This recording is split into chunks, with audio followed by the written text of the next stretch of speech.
tumigil na sila permanently at makipagtulungan na lamang po sa administrasyon para sa ikaaangat ng ating bansa.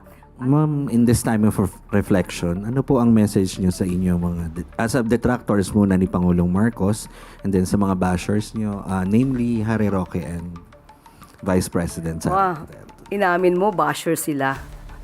So, ibig sabihin, pag basher, wala bang maibibigay na matinong kasagutan o matinong opinion?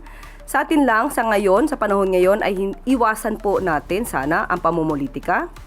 Kung wala po sila masasabing maganda, at kundi paninira lamang, tumigil muna sila or tumigil na sila permanently at makipagtulungan na lamang po sa administrasyon para sa ikaaangat ng ating bansa at ikaaangat din po ng bawat Pilipino.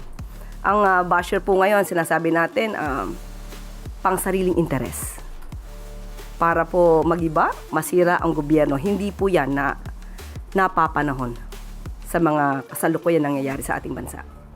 Follow up lang, ma'am. Ipagdadasal mo ba sila? Lahat po, lahat ng makakasalanan, lahat ng makasalanan sa mundo dapat ipagdasal.